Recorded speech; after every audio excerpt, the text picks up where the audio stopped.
नमस्कार, आपका स्वागत है। 8 बजे के बाद नहाने वाली स्त्री ये वीडियो जरूर देखें। हमारे रोजमर्रा के जीवन की कुछ बातें ऐसी होती है जो हमें बहुत ही सामान्य सी लगती है।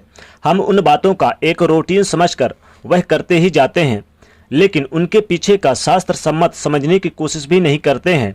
यदि गहराई से देखें तो पाएंगे कि हमारे पूर्वजों ने हम पर जितने भी संस्कार किए हैं या हमें जो भी हमने आदतें डाली है वो सभी हमारे लिए बहुत ही लाभदायक होती है।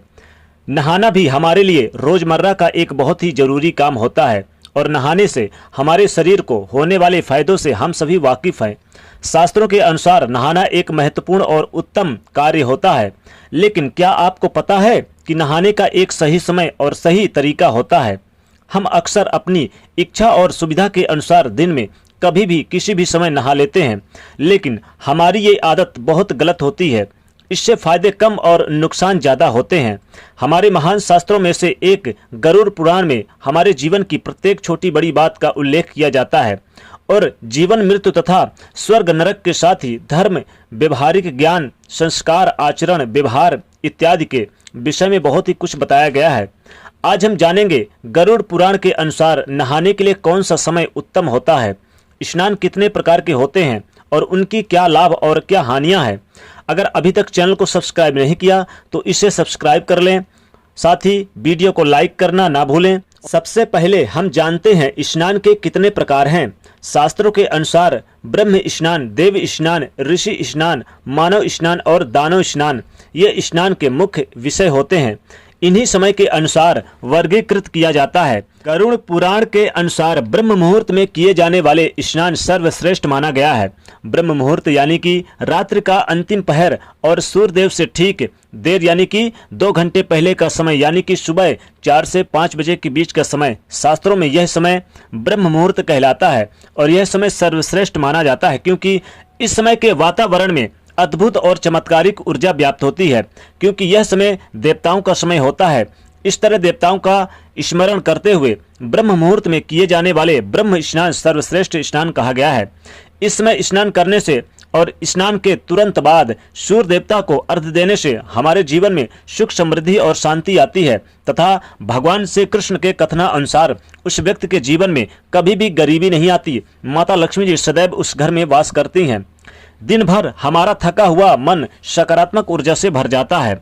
दूसरा, देव स्नान सुबह 5 से 6 बजे के बीच किए जाने वाला देव स्नान कहलाता है।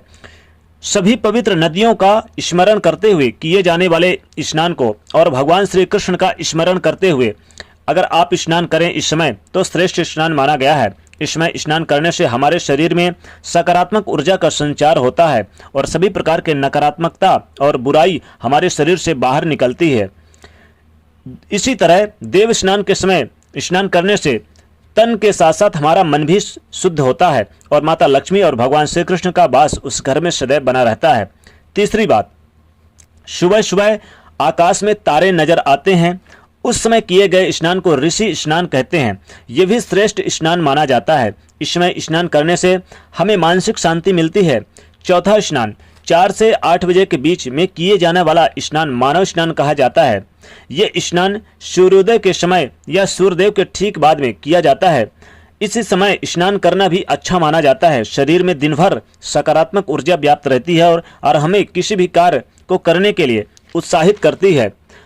5वां स्नान सुबह 8 बजे के बाद स्नान करना हमारे शास्त्रों में सही माना नहीं गया है। इसमें वातावरण में व्याप्त देवी शक्तियां बहुत कम हो जाती है, इसीलिए मनुष्य में उत्साह और ऊर्जा की कमी दिखाई देती है, जिससे वह दिन भर आलस्य का अनुभव करता है। पूरे दिन शरीर में सुस्ती भी रहती है और किसी भी काम में उसका मन नहीं लगता।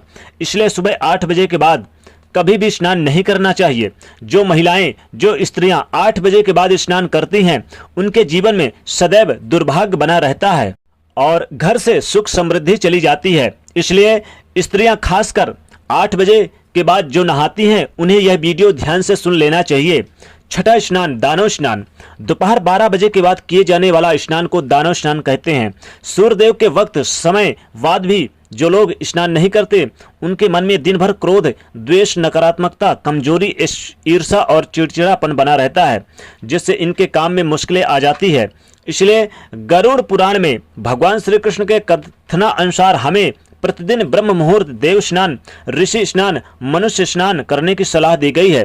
प्रतिदिन इस पवित्र समय में जागकर स्नान करने से, ईश्वर की पूरी श्रद्धा भक्ति से पूजा पाठ, आराधना, प्रार्थना और पूजा पाठ करने से, भगवान श्री कृष्ण, माता लक्ष्मी जी को याद करने से तथा सूर्यदेव को अर्घ्य देने से हमारे तन के साथ साथ मन भी शुद्ध और पवित्र हो जाता है। दोस्तों, आप भी जरूर इस शुद्ध स्नान को चुनिए। इन 6 में से आपको दानव स्नान को छोड़कर आप ब्रह्म मुहूर्त स्नान चुनिए, आप देव स्नान चुनिए और आप ऋषि स्नान या मनुष्य स्नान में ही स्नान करिए।